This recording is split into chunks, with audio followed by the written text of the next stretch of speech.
Pozdravljeni!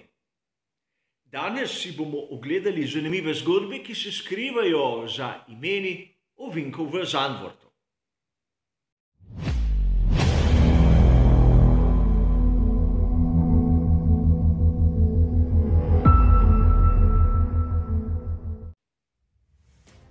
Proga v Zandvortu je mogoče marsikomu izmed mlajših navdušencev neznanka, ampak gre za eno izmed tistih zgodovinskih prog, ki so bile na koledarju Formule 1 od leta 1948 do 1985. Prav ste slišali, v Zandvortu so imeli dirke Formule 1, še preden so vzpostavili svetovno prvenstvo. In nastanek same proge je dokaj zanimiv. Že leta 1939 je takratni župan van Alpen po uspešni ulični dirki načrtoval nekaj velikega. Ampak prišla je druga svetovna vojna. Takrat je ta domiselni župan prišel do enkratne ideje. Uradno so delavci na sipinah blizu Zandvorta gradili neke vrste ulico, kjer bodo zmagovalci lahko priredili parado ob njihovem obeleževanju moči. Šlo je za to, da je hotel župan obdržati delavce na Nizozemskem in da jih ne bi premestili v nemške tovarne, in poleg tega so začeli graditi progo. Namreč tista ulica, na kateri naj bi paradirali nemški vojaki, ni nič drugega kot današnja štartno-ciljna ravnina. A preden se spustimo v to ozko, tehnično izjemno zahtevno in hitro progo, še kratka pripomba. Mnogi izmed vas boste opazili, da v originalu ima skoraj vsak ovinek na koncu imena izraz boht, torej ovinek v flanščini. A sam bom ta del pogostokrat izpustil, kajti zdi se mi malce preveč kompleksno, da bi pravil ovinek v dveh različnih jezikih. Začnimo s tistim prvim, ki verjetno najbolj znanim ovinkom na celotni progi v Zandvortu, imenovan Tarzan. Okrog tega imena sem zasledil kar 3 različne variante, zakaj ima pravzaprav tako posebno ime. Najprej o njegovih značilnostih. Vidimo lahko, da ima manjši naklon, na notranjem radiusu je izhod iz boksev, in če smo tehnično pravzaprav natančni, ta ovinek nima neke določene hitre linije. Po ponotranji kot po zunanji strani se da peljati skoraj enako hitro in upam, da bomo tu videli končno vožnjo v štric tudi skozi Zandvort.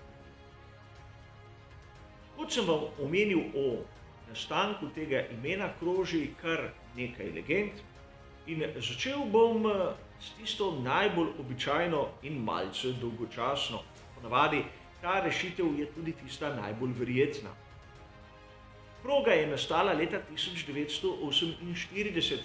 Takrat so bili popularni filmi o Tarzanu, zaradi tega se je to ime prijelo. Vem, razlaga, ki ne zadovolji nikogar. Druga legenda pravi, da so tu imeli delavci stroj, ki se je imenoval Tarzan za glajenje in postavljanje asfaltne površine. In ker gre za izjemno ozko zanko, so ga imenovali po njem.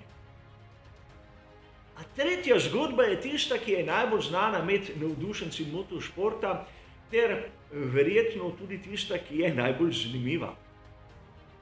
Tu smo imeli kmetovalca, ki je imel polje prav na tem delu. In ni hotel odstopiti zemljišča na sipinah, dokler mu niso obljubili, da bo ovinek poimenovan po njem. In ker je šlo za neke vrste posebneža, so ga vsi imenovali Tarzan, se je to ime prijelo. Čeprav gre za legendo, ni uradnih potrditev in kot bomo videli tudi na drugem delu proge, obstaja nekaj podobnega.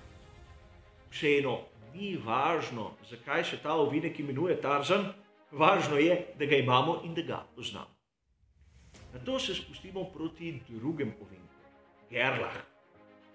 Tu se je leta 1957 bil dr. Gerlach s Porschem, ko je priletel prehitro v nasip, kjer v svojem avtomobilu ni imel zaščitne kletke, ni imel varnostnih pasov in mnogi menijo, da je ta ovinek poimenovan po prvi smrtni žrtvi na progi. A ne res, že leta 1952 je umrl Heinrich Dich in verjetno zaradi tragičnosti dogodka leta 1957 so ta del poimenovali po tej žrtvi. Tretji ovinek je izjemno pomemben, kar se tiče samih dirk, ampak ima tudi zanimivo zgodbo v ozadju. Imenuje se Hungenholz po dolgoletnem direktorju proge. Zgodilo se je, da ko je Hungenholz odšel v pokoj, so bili zaposleni na progi tako revni, da si niso mogli privoščiti, da bi mu kupili neko poslovilno darilo na nivoju. In zato so po njem poimenovali tretji ovinek, kar je, če se mene vpraša, enkratno darilo. Poleg tega, ker smo tu na Sipinah, je to en izmed dveh ovinkov z izjemno visokim naklonom na tej progi. Tarzan ga ima, ampak ne tako visokega. Govorimo o 15 stopinjah, kar bomo videli v nadaljevanju, da je ogromno. Pojdimo kar hitro naprej na tisti četrti ovinek ali bolje rečeno spremembo smeri, kajti v bistvu gre za del proge, ki je speljan čez vzpetino. Kas Hunse se je zmislil kot predsednik motociklističnega kluba, da bi lahko imeli tu to progo čez ta kucelj, kjer bi lahko motociklisti tudi malce poskočili. In v spomin nanj se ta del proge imenuje Hunsenbrock. In sedaj pridemo do tistega petega in šestega ovinka. Danes je znan kot Rob Stollenmacher, po znanem vozniku, mentorju marsikaterega nizozemskega šampiona v preteklosti seveda in znani osebnosti, ki je tu izgubila življenje leta 1979. Ampak pomemben je ta del, kar se tiče naših legend, zaradi svojega prejšnjega imena. Jan de Viker Zin de Welt, oziroma polje Jana de Vikerja. Tu naj bi bilo baje zopet polje, katero je nekdo odstopil za gradnjo proge in zaradi tega so ga poimenovali po njem. Ampak ker je bilo ime izjemno dolgo, so tisti, ki niso znali flamščine, napačno poimenovali najprej peti in nato šesti ovinek.